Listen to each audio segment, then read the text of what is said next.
Great. Well, welcome all. Again, I'm Keith. I'm from Albuquerque, and we're going to do a little preliminary stuff. This is a very, very basic level. We've had some requests, maybe even do some advanced level stuff. We may be offering that in the near future, but I just want to let you. This is going to be very, very basic, and you'll see that as very quickly as we go through these little slide presentation I'm going to do.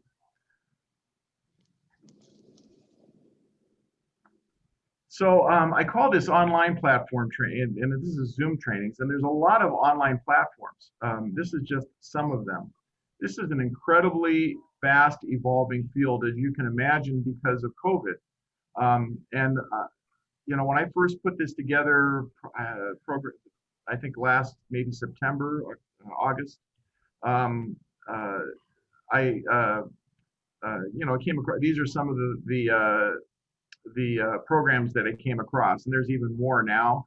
And in fact, I saw an advertisement for WebEx today, and when we had looked at WebEx before, it was a good program, but it was really expensive.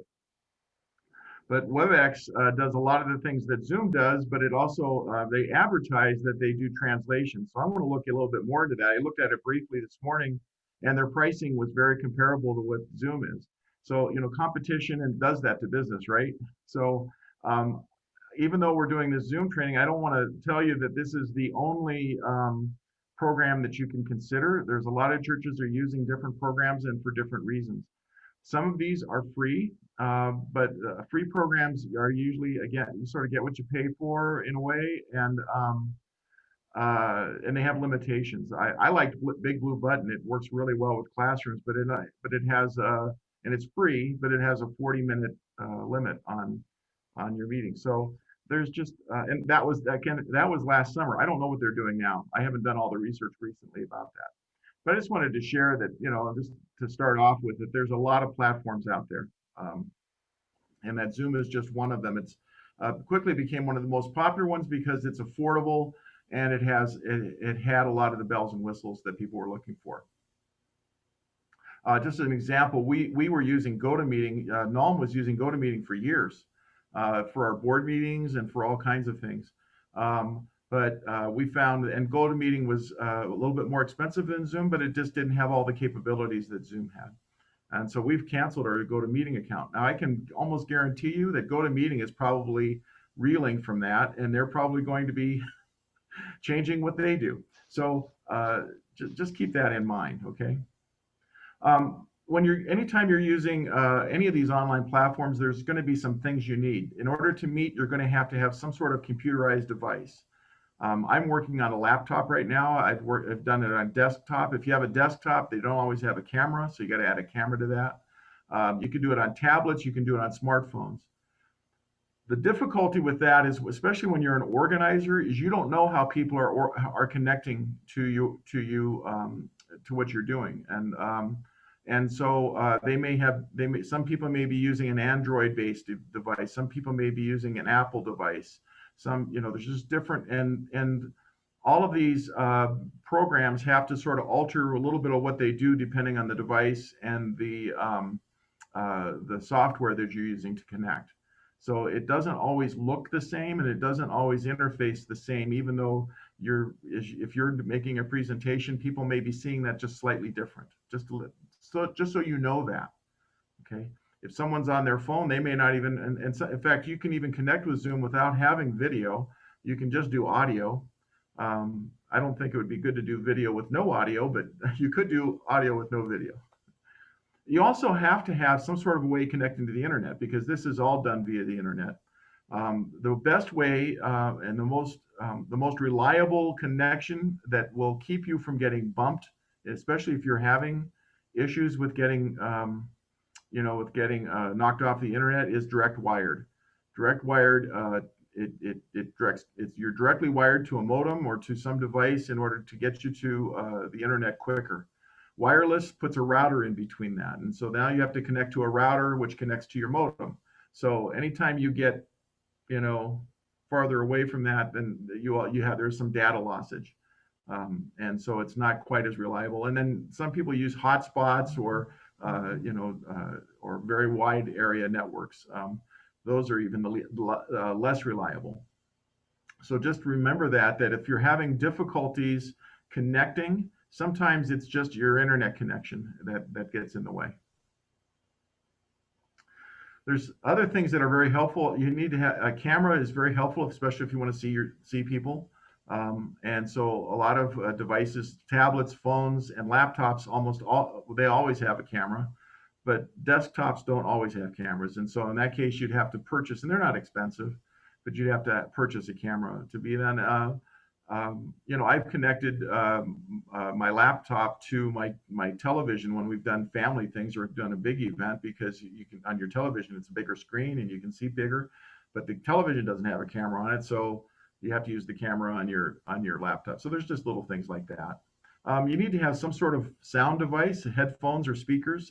If I'm in a room, an area that's going to have any kind of noise that it's not completely quiet, I will use my headphones rather than right now. I'm just using the speakers on my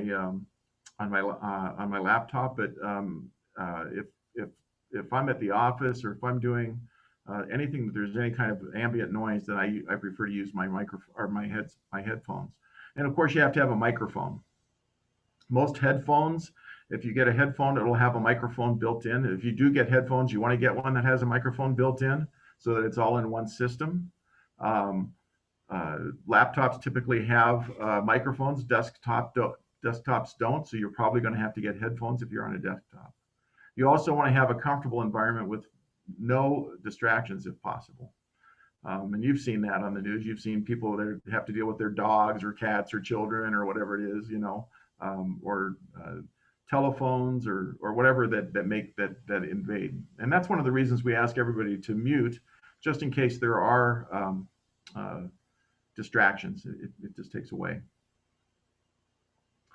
What we're going to talk about today, and we're going to get off of this sharing thing here, is just some Zoom basics. We're going to talk about setting up an account. We're going to talk about, we're going to spend most of our time in the account settings. We'll go over, how to set up a meeting. The basic features, actually, most of those will be shared in our account settings. All right. I'm going to stop my sharing right now. So you saw that right now, one of the features that Zoom allows you to do, and a lot of the platforms do, they allow you to share your screen. I was sharing my screen, and the best way to do that, just as sort of an aside, is I like to have my laptop plus another monitor, so that I can have. If you notice, when I went to share my PowerPoint, I had to. You saw the PowerPoint. I had to start my PowerPoint after I shared my screen. If I would have had two screens, I wouldn't have had to do that. I could have just gone shared my screen right from my started PowerPoint. I would have had my PowerPoint started on the other screen. So it's just a little tip. If you're teaching, if you're going to use this for instruction, sometimes it's good if you can get a separate monitor. I'm at home right now, so I don't have that ability. I have that at my office. And so usually when I teach, if I'm going to be, engaged in, I just go to my office and teach. Lock the door and stay away from people. But and then that way I can have all the hardware and everything that I need to go. The other thing that Zoom does that some of the other programs don't have is what we call breakout rooms. So especially when you're teaching, and you're going to find that that your students are going to appreciate the breakout rooms more than they appreciate the large group gatherings like we're in right now. And in a few moments, I'm going to put you into breakout rooms so that you can do have a little bit of a brief chat with each other. And I'm going to give you some things to work on when you do that. Before we do that, though, I want to point out some things that are just standard for Zoom. We talked briefly about mute, and if you saw that in the bottom left-hand corner, there's a little thing of a microphone, picture of a microphone. That is if you click on that'll mute your and unmute, control the sound. You can also use your space bar on your keyboard. If you push your space bar, that will temporarily mute you or unmute you. So why don't you go ahead and try that right now? Just try muting and unmuting yourself.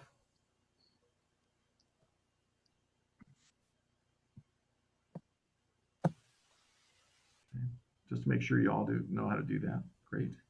So you have to hold it down. For your space bar, it'll because I'm having to just hold it down. Yeah, Yeah. me too. I do too.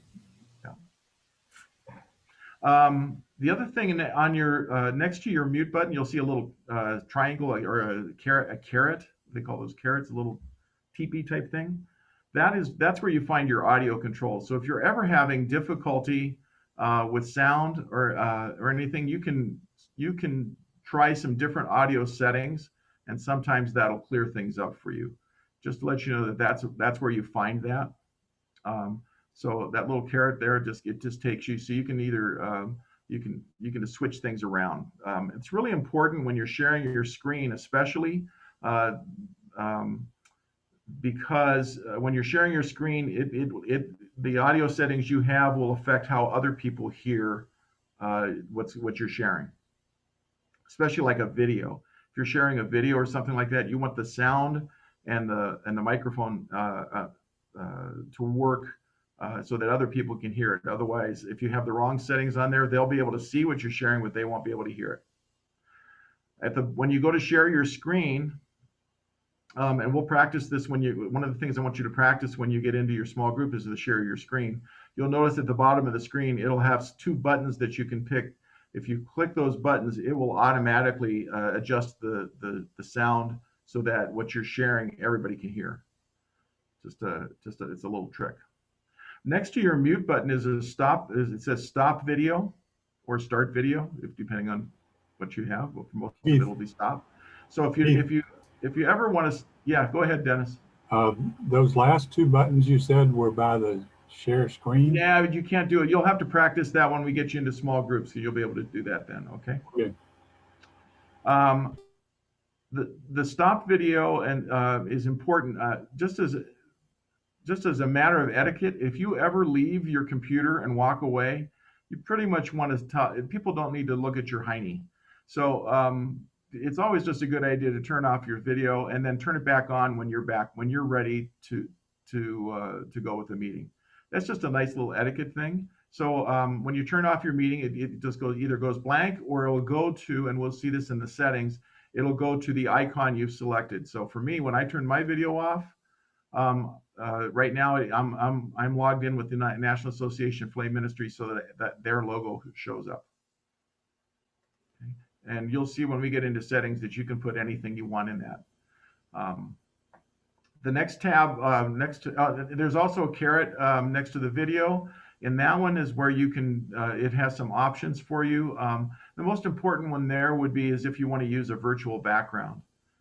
You might have seen people on Zoom have really fancy, exotic places that's like they may be on the beach or something like that. This is where they do that. You can, if you click on that little carrot, you'll see it says choose virtual background. And that's where you can put something different in there if you want to be on the beach instead of in your living room. There, Jamie she just put herself in San Francisco, right? Even though she's in Minneapolis or Egan, I'm sorry. Okay. The next important thing on the bottom of your screen would be participants. That's where you can, if you click on that, you'll see the list of participants. You can also in there, I might ask you a question. I could say, how many people, let's see, how many people here are really excited about using Zoom?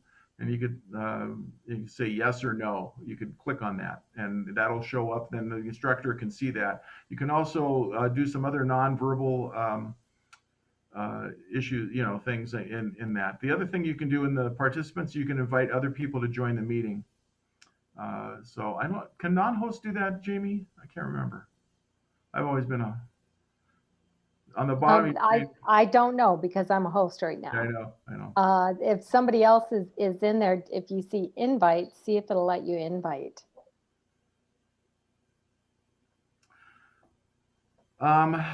we're going to move on though. Right in the middle, should it be in the middle and the bottom of your screen? It says chat. And I'm going to have you guys practice your chat when you get into the small groups, but that's where you can type out messages. You can type out a message to the entire group, or you can type out a message to an individual person.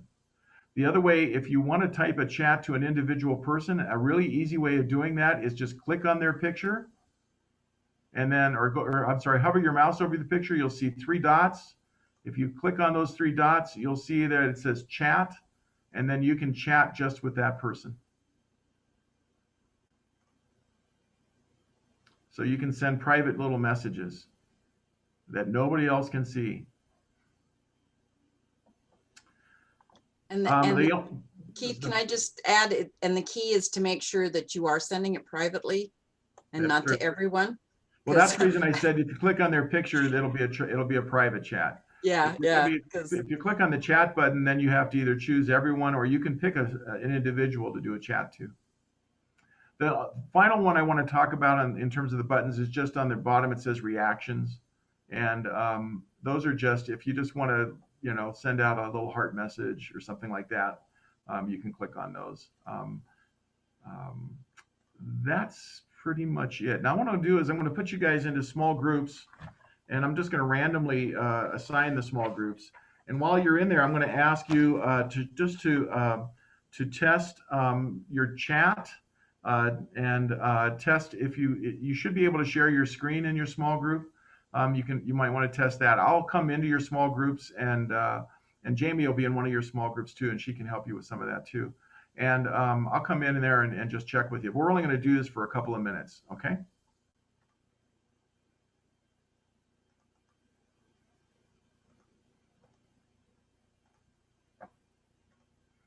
So now you've received an invite on your screen. So go ahead and accept that invitation, and you can go to your small group.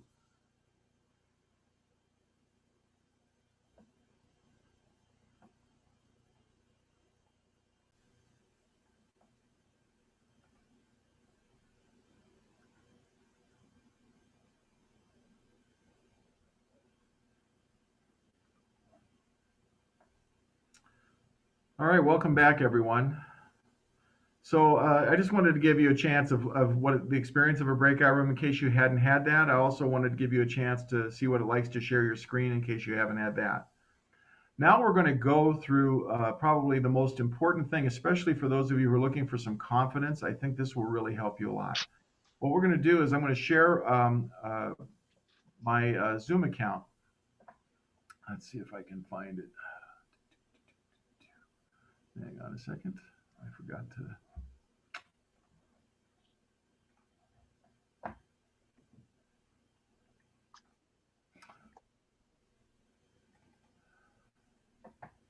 There we go.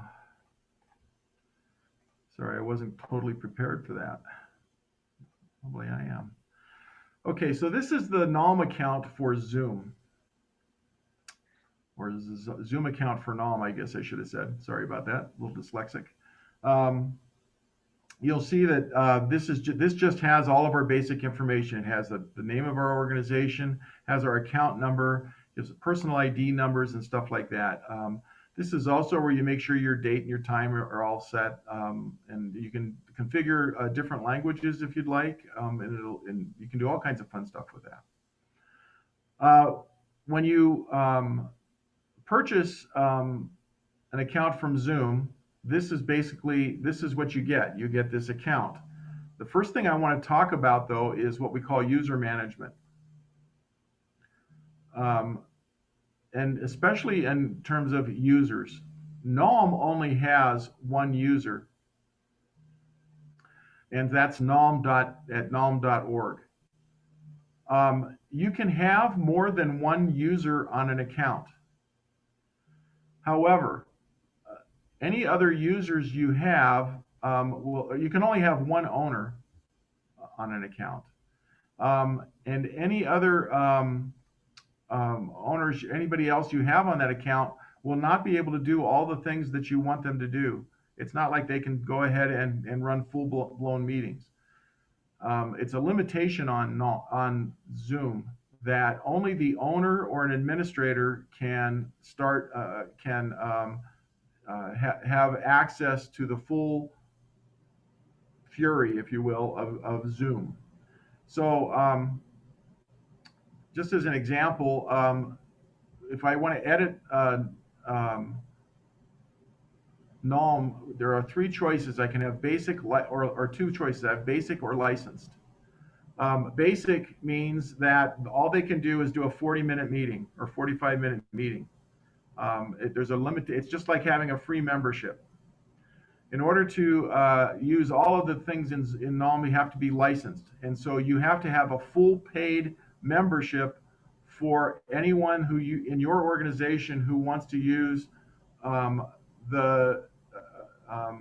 Zoom meeting at a time. For example, I have a program that I run through the Archdiocese that has it's for our lay ecclesial ministers, and we have two cohorts. They both meet at the same time. Normally, we set it up that way so that they would interact with each other when we'd have gathered meetings. Well, now with COVID, we're all meeting virtually, and so they're meeting separately. And I have to have two Zoom accounts because in order to have the classes for them, because they each are on their own Zoom. They each have their own instructor, and they each have their own meeting. I couldn't just have one license. I had to have two licenses to do that. Now we're all on the same account, but we have two licensed users under that. We actually have a third one because I have the diaconate office is under our license as well. However, I have a lot of my teachers I have as users on the account. And the reason for that is that I can always go into this edit user and switch them to a licensed person whenever they need to teach a class. I just switch them out with somebody else. So, I mean, I always maintain my license and because I'm always going to be attending at least one of the classes. But if I have another teacher that's going to teach a class, I can switch one of those licenses over them. So that's just a handy little thing to understand with Zoom, so that it's just in terms of users and licenses. You have to have a license for every, if you're going to have a class or two classes or two meetings going on at the same time, you'll have to have two licenses. With Zoom, you can only have one meeting going on at a time. If you try to have a second meeting, it'll just bounce. It'll stop the other meeting, so that you can. It gets really messy. Questions about that? Yes, Kathy asked, is there a separate cost for each license? And you Absolutely. said, yes, there is, but not for the users. So no, users are free. So you can have as many users in there. And that's also helpful. Like if you've got a regular staff meeting or something like that, you can make all your members of your staff users. It makes it easier for them to get into the meeting. There's fewer glitches and stuff like that. So there are some benefits to being a user. It's just not as what you might want to what you want for it. That was the hard thing when we were going through this, to try to figure out what we could afford, because we had to figure out we had to buy a license for each person. For every time we wanted to have if we wanted to have two meetings going on at the same time, you got to have two licenses. Okay. That's all I wanted to talk about in terms of the user profile and the profile and the users. And this is where you want to start looking at compare programs. I mean, because there's other programs maybe cheaper and might be able to do different things with you. For example, WebEx I think allows you to have the ability to assign another person to be a host of a meeting. You can't do that with Zoom. You actually have to go in and make them. You have to change their profile or change the profile in order to do that with Zoom. The second thing I want to show you, this is over here on the left side is your menu. So it starts with personal and then an admin. So we went from profile, we went down to user management and clicked on users. Okay. The next thing I want to say, and this is the most important place, and this is the place you want to spend most of your life in terms of getting comfortable with Zoom, is in the settings. So we're going to click the settings button. And under settings, we get a new menu right here in the middle. So the first thing it's going to go through, and these are all sort of just as you scroll down, you'll scroll through these. security, scheduling a meeting, basic settings, advanced settings, email notifications, and a few others. We're not going to go through all of these settings, but I just want you to know this is where the heart and soul of Zoom is, because this is how you make decisions as to how you want your Zoom to function. The first, under security, the most important thing is just having a waiting room. If you have a waiting room, that means that you have control as to who gets into your meeting. And that can be, you might have heard last summer there were some problems before Zoom. Zoom had very poor security, and people were invading meetings and doing all kinds of nefarious things. But if you have a waiting room, then you can control who gets into your meeting. And that's probably the most important one. So you always want to have that enabled. You could also use meeting passcode as a means of getting into the meeting. So if someone has that passcode, they'll be able to get right into your meeting. So you want to be careful about who you give that passcode out to. A button that you do never, ever want to put up is this one: only authenticated users can join a meeting. Never, just get this ingrained in your head, never ever approve that one. Because what that means is it makes it really hard for people to get into your meeting. They have to have a Zoom account in order basically to get into your meeting. And so you don't want that to happen. We are going to skip down to scheduling a meeting. So when you schedule a meeting, these are some options that you can have. For example, you can have it so that when you schedule your meeting, that whoever's the host, their video is always going to start with on, or you can have it so it starts off. I usually like it off because I want to have more control. Maybe I started the meeting and I wasn't quite ready, or my video settings weren't quite ready, and I want to fix those before I turn my video on. Same thing with participants' video. So you can have it so that they can, when they join, their video is automatically on. Typically, I prefer to have it off, so and have people choose when they turn their video on. You don't want to see things that they didn't want you to see. For audio type, before that, audio type is just usually telephone and computer audio. Make sure those are both clicked so that people can join in various ways. You probably do not want your participants to join before you do, but there might be a time with you. Like, for example, if you have an ongoing class like RCIA, and you don't mind the students getting together ahead of time before you join in, maybe that's something you would say, oh, that's fine. They can get in there and talk before I get there. It's up to you. That's up to you. Let's see. Mute all participants when they join a meeting. That's always generally what we like to do. That way people have to choose whether to unmute themselves. Okay, so that's all sort of the security issues. Basic meeting things. In order to have people chat, you have to enable chat. So you have to click that, make sure that button is clicked on. You can click it off if you don't want people to chat during your presentations. And maybe that's annoying to you, and you just say, I don't want people chatting. I don't want to use that much, so you can turn it off.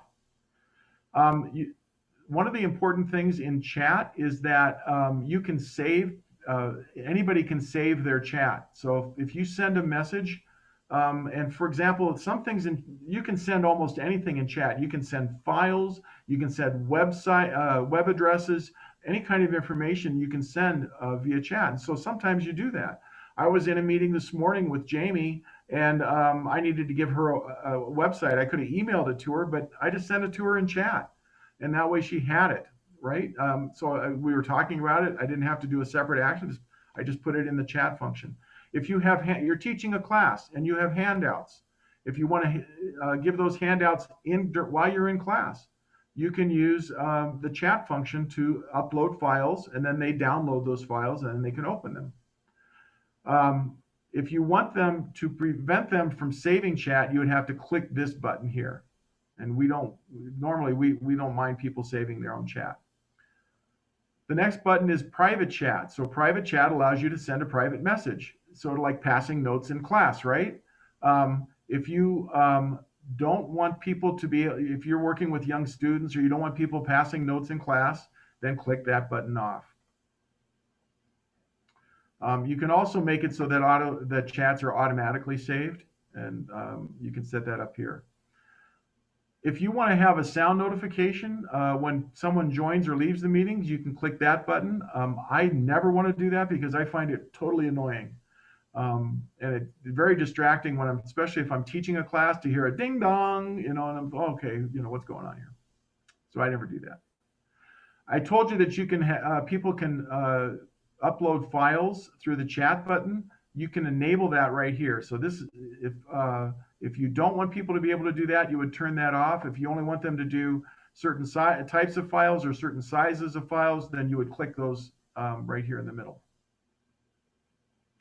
The feedback to Zoom just allows people to be able to give feedback to Zoom at the end of the meeting if they had a particular experience they want to report. If you want to use an end of the meeting feedback survey, this is just a thumbs up, thumbs down. It's not a Likert scale or anything, just a simple thing. I never use it, but I always do my own evaluations. But if you want to use that, turn that on, you can do that. If you want to allow a co-host in the meeting, like Jamie is my co-host, you can enable that here. If you're ever teaching a class or having a larger event, it's always good to have a co-host, someone at least to monitor the chat and to help folks who are having difficulties. We did a poll at the beginning. I didn't do it well. I didn't share the results, and I apologize for that. Let me see if I can do that. So no, I can't do that now. So meeting polls, if you want to use those are here. Polls are great, especially if you're teaching. You can use them for quizzes. You can use them for, because you can do multiple choice and you can do single answer or yes or no. You can't do any, you can't have them short answers or you can't do any of that stuff, but it's always just multiple choice or yes or no, true or false. Always show the meeting control bar is that's the bar that's at the bottom of your screen. So if you want that shown, then you have to do that. We were going to try this one, weren't we, Jamie? I forgot showing the windows, Zoom windows during the screen share. Would have. We'll get it next time. Yeah, we'll get it next time. Screen sharing, you have to turn that on. If you want people to be able to share their screen, or if anybody shares a screen, you have to turn it on here. You can do host only, or you can do all participants. We did all participants. That's why you guys were able to all share your screens. Who can start sharing when someone else is sharing? Only the host. So only the host can do that. Otherwise, you have to turn them off. Now that's how we have it set. You can make it so that all participants do that as well. You can also disable screen sharing for users if you want, so that only, anyway, so you have control over that. Annotation. So we have annotations allowed for anyone to use, for the host and participants to use. You have that ability. So I'm gonna stop sharing briefly. And we're going to practice sharing our annotation tools. So your annotation tools, let's see, where are those? You have to share either your screen or whiteboard. That's right, you're right, I forgot, let me do that. Yeah, because our small group cheated and we already did that. That's right, oh, you already did it? Okay, good, let me share. Just our small group, just our small group. So we're going to see a little bit later that there's a thing called a whiteboard.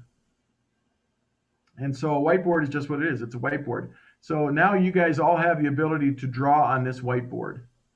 So there, if you'll find your annotation tools, see if you can find that menu. And then you can do things like you can.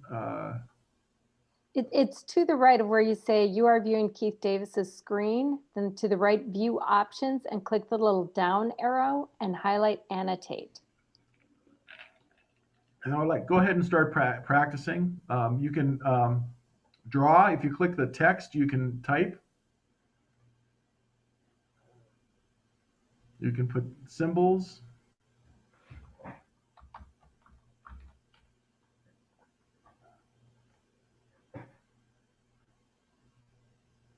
So this might be a useful tool if you're teaching and you want people to share notes. And then of course then you can save that, or I'm just going to clear all drawings and they all go away. Where did you find that? I can't find it. Yeah, Jamie, it's on your screen. It'd be better to tell her because on mine it's Okay, different. so do you see where it says in green, you are viewing Keith Davis's screen? It should be at the top of your screen, but on some it could be on the bottom. Do you see that?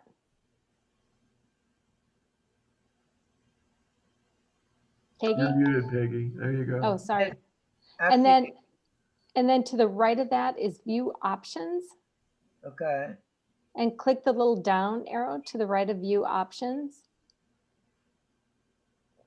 And a pop-up screen should come up. And if you go about 3/4 of the way down, it says annotate. Once you click on annotate, it brings up a toolbar, an additional toolbar that has options as mouse, text, draw, stamp, arrow.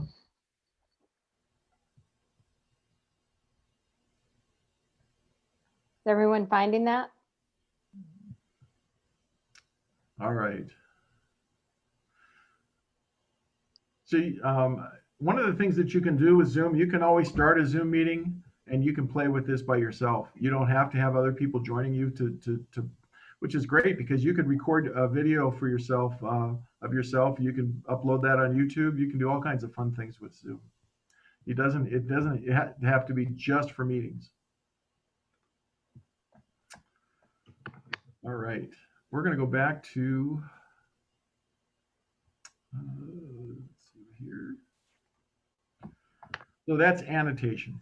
Again, the whiteboard is what we just did. You can play around with that whiteboard thing and use it if you want.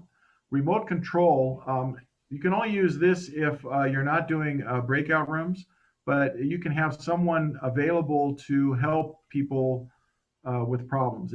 Basically what the remote control, wait, no, that's a different one. This is remote control. Remote control, oh, this one allows the person who's sharing can allow others to control the content. So if I was doing a PowerPoint, I could have somebody else would be able to control that PowerPoint from their computer without me doing it. So if you like for advancing the show and stuff like that. So that's what that one is. I want to give another quick example that many of you can probably relate to. I go in the back and set up our events for NALM, and we wanted to set up an event for Spanish speaking. So I got Nelsa, who's one of our Spanish speaking people. I did remote control. I got into everything, and then she did all the typing. Right. So we were able to, and we could both just take over when we needed to. We didn't have to like pass it on to each other. So it was a real quick way of getting someone who knew Spanish without having to somehow tell me how to do it. So right now I can give mouse and keyboard control. Let's just try this. I'll give it to Jamie. So Jamie now has control of the screen. So she's doing that. I'm not doing that. Oh, you're muted, Jamie. So that's my mouse you're seeing. I just turned off remote control. I just turned it back on, and Keith can just start using the keyboard too. We don't have to do anything differently. It's Right. like we're both using the same computer. So would someone else like to try that? That I will say the only thing we had problems with is Nelsa uses the Spanish key equivalents on her, so she gets the accents and everything. And when she was typing, when I was in the remote control, she couldn't use her keyboard. So that was, or keyboard shortcuts. She could use her keyboard, but not the shortcuts. Right. Would anybody else like to try? I can give you the remote if it's something you'd like to try. Okay, I would. All right, Helen.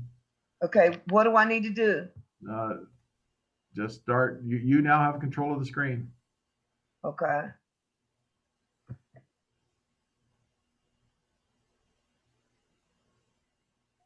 Isn't that weird? So you're in my computer right now doing that. Okay. All right. Anybody else want to try? Are you okay? Let's go on then. Nonverbal feedback are those things in the participants that I talked about. So if you click on participants, you'll see at the very bottom, it'll say yes, no, go slower, go faster, more, and or in clear all. Those are just nonverbal things that you can, messages you can send to usually the co-host so that they can, monitor the participants. So if you're doing a poll, sort of a poll or something like that, and you want to know what people think. Meeting reactions are the reaction tab on your that we looked at before, and that allows those reactions. That's the heart, the thumbs up, the things like that. If you want to allow participants who leave the meeting to rejoin, you need to click this. We have that clicked because sometimes people get bounced out of a meeting, and if you don't do that, they won't be able to get back in. Allowing participants to rename themselves that's up to you. We like to do that because we are working with adults that we know won't put really bad things in their names. But if you're working with a group that you're not sure what kind of things they're going to put in there, because you have they can put whatever they want. That's why you would want to have control over that. Hide profile pictures in a meeting. The profile pictures is what I showed you before. So when I turn my video off, the logo comes up. If you're afraid of what people are going to show in that logo and you don't want it, then you could say don't show their picture, because some people have done really weird things in their logos on Zoom. But most of our audience is not going to have a problem with that. Then just some advanced things here. You can allow people to report inappropriate behavior to Zoom. That's always a good thing. If you want to use breakout rooms, you need to click that. If you want the host to be able to assign participants breakout rooms ahead of time, you need to click that. And we're going to show you how to do that a little bit in a few minutes. The remote support is what I was talking about before. That allows you to do one-on-one support with the participant. You cannot have that clicked and the breakout room clicked at the same time. You can only have one of each of those. Closed captioning can give you the opportunity to do simultaneous translations if you'd wanted to, or if you're working with people who are hearing impaired, you may want to use closed captioning. Someone actually has to type that stuff in. So that would be a challenge. Can you imagine someone typing everything I'm saying in as I'm speaking? That you can see that could be, and if they have to translate it, that would be a hard thing too. But it's possible, and there are third-party programs that work with Zoom in order to make that easier. Okay, but you have to pay for those. This allows people to use a virtual background. If you get tired of those things and you don't want to see people on the beach anymore, you can turn that one off. Let's see. I think a lot of these other ones aren't that big of a deal. You can just sort of look through those. This Zoom allows you to do live streaming. So if you're responsible if you want to stream whatever, like we could right now stream this on Facebook or YouTube, everybody could see this, what we're doing. They would see you. They wouldn't be able to interact with us, but they would be able to see what we're doing.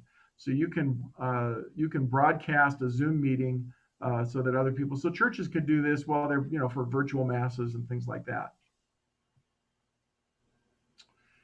And email notifications. These are just things that you want to, as a host. We're going to talk about recordings in a minute. So it'll tell you when your recording's done. It'll tell you if somebody joins the meeting before the host, it'll tell you that if you want it. It'll send you an email if a meeting gets canceled.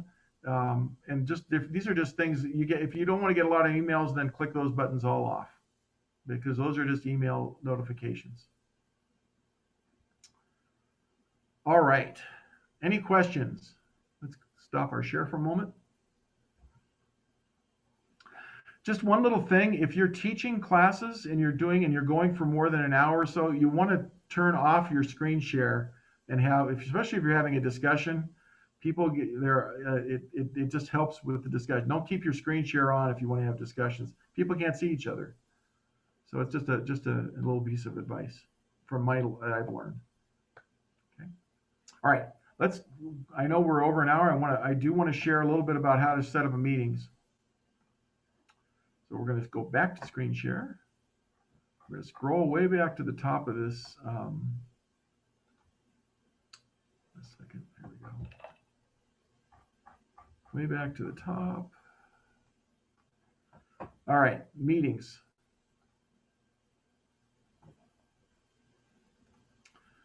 So you'll see here is where it shows all of your meetings, your upcoming meetings.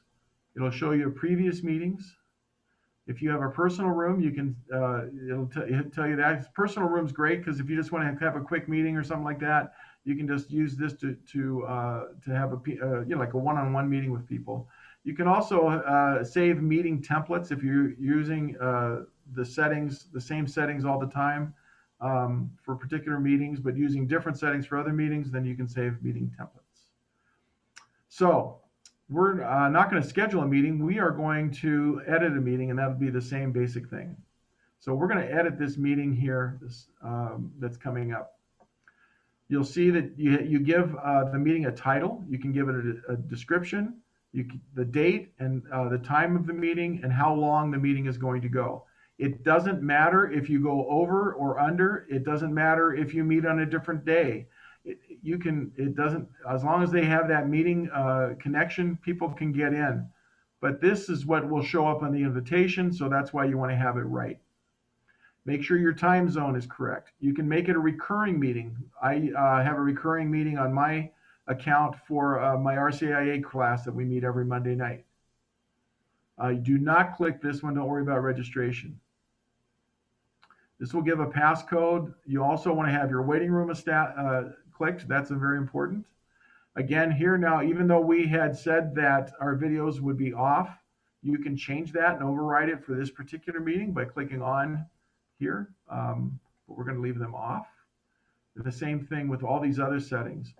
So you can allow participants to join anytime. You can mute them. You can assign breakout rooms.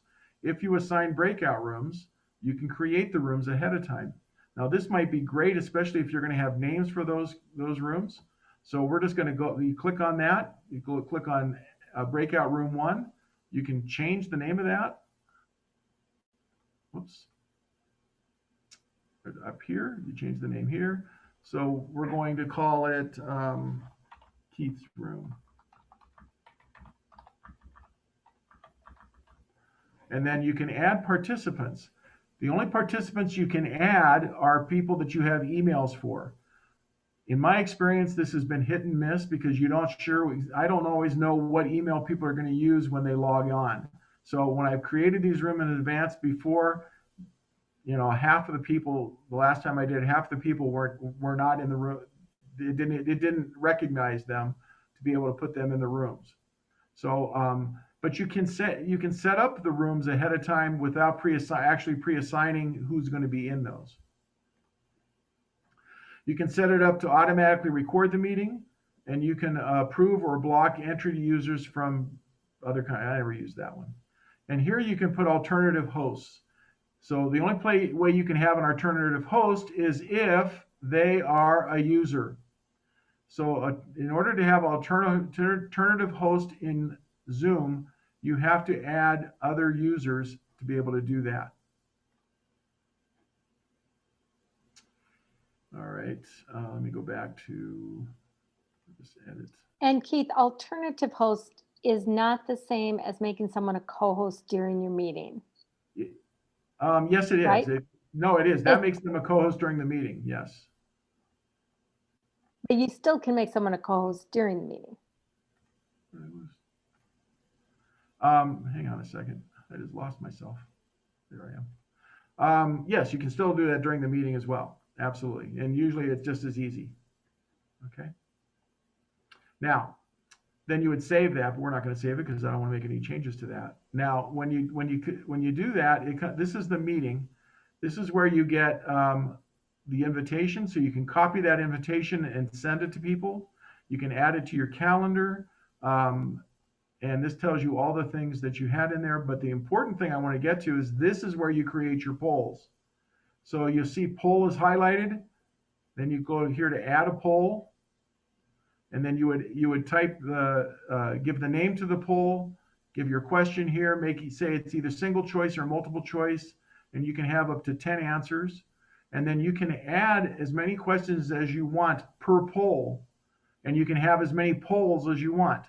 So you can have a poll with multiple questions on it, and you can have several polls throughout the meeting. And this is also where you would take care of your live streaming.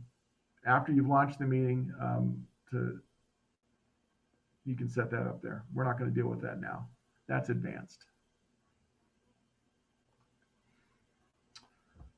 I know this has been fast and it's been a whirlwind, but I hope you've gotten some stuff out of it. Any questions? Yes, Keith, this is Helen Swain. Yeah. I have a question. I'd like to know if you have a hard copy of this presentation that you just you presented. Well, all I did is I went through the Zoom website, so it's not. We have a recording of it though, and Jamie will be able to give you that recording of what we just did. We have a recording. Yeah, Okay. I can send a recording out to each of you specifically because you're part of the registration. But the other thing, Keith, do you want to show everybody real quickly where you can get the online? I forgot. Thank you. Very good. Because there's also online that you can do right from their site. I forgot. Thank you very much. I did that last time and I didn't do it today. So over here on the left-hand side of the screen under Zoom, if you go to, you'll see right here, attend live training, video tutorials, and knowledge database. So under video tutorials, you click on that button and you can see all the different things. So if you wanted to know more about Zoom rooms, you can click on that and then look at all the different videos that it has on how to set up Zoom rooms. These are all different videos. So you can get all kinds of training and all that kind of stuff right from Zoom. They have that all available to you for free. You do not have to even have an account to get those. You can get training and find out all the fun things that Zoom has to offer. Good. Any other questions?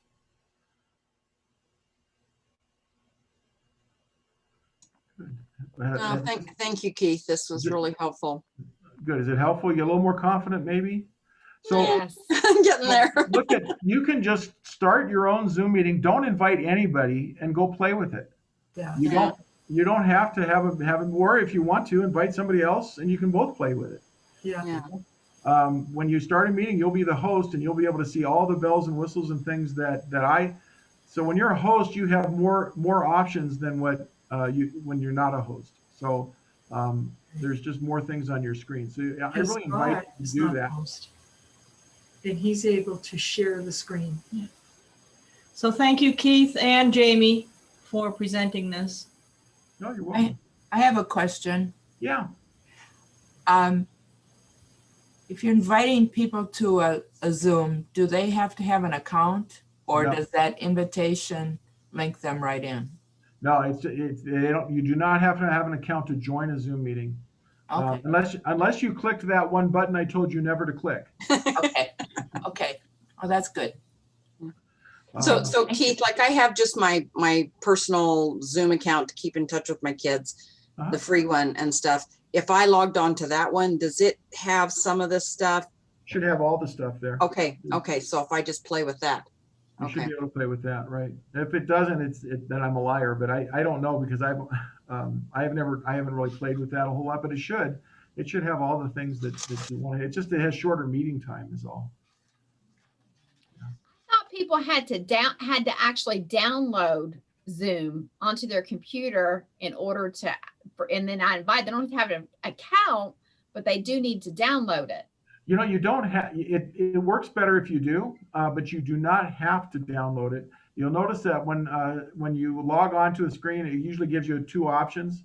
But it works better if you download it because I know it does things to your computer, but and people are leery about having another program on their computer. I get that. It works better if you do. And Keith, Yes. I noticed I have a personal account on Zoom, and recently, some months ago, as part of the COVID problem, they dropped the 40-minute limit for Right. non-paying. So I don't know, I haven't tested it to see how long I can stay on one, but it's beyond 40 minutes. Yeah, and I'm not, again, I don't speak for Zoom, but my understanding that was just over the holidays. But Okay, that was my understanding they did, because I know we did a family thing on New Year's, and we were on for over an hour, and it was my sister-in-law's free account that she used. So she kept saying, I think we're going to get bumped off, and we never got bumped off. So, but I think that my understanding, but I could be wrong. Yeah, you know, the nice thing about Zoom, I mean, you can, you know, when I teach a class sometimes Friday night and then Saturday, and I just, you know, we just use the one link. It's not like, you know, I have to use different links and, you know, send out different things, even though we had 2 different meetings, Friday night and Saturday. It's just the same link. And again, you can do that with anything. You could, you know, you can set meetings up to be recurring, but you can also just say, here's the link I want to use for this group. And it's always the same link. And if you can do that with Zoom, the invitation won't read. It'll only read whatever you set it up to read.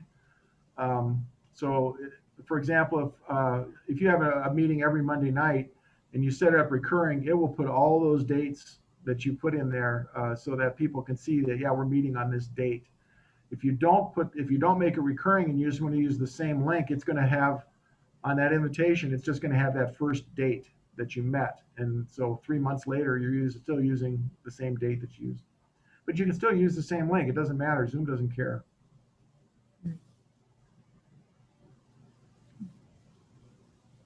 Any other questions? Well, I'm excited because I didn't see anything new this time that I didn't see last week when I taught the class. So that's a first time for me for Zoom. All right, well, thank you guys so much. I really appreciate your taking the time out of your day to learn a little bit more. And on behalf of NALM, I just hope that you know that your organization cares about you. We want to help each other to minister better. And real quickly, would people be interested in a more in-depth training on facilitating Zoom meetings? Yeah. I think if we did that, we would have to do it small, you know, make sure we have small groups that we do it with, just so people can practice and do some of that stuff. So we'll try to see if we can set those up. Okay. Thank you. Thank you very much. Thank you.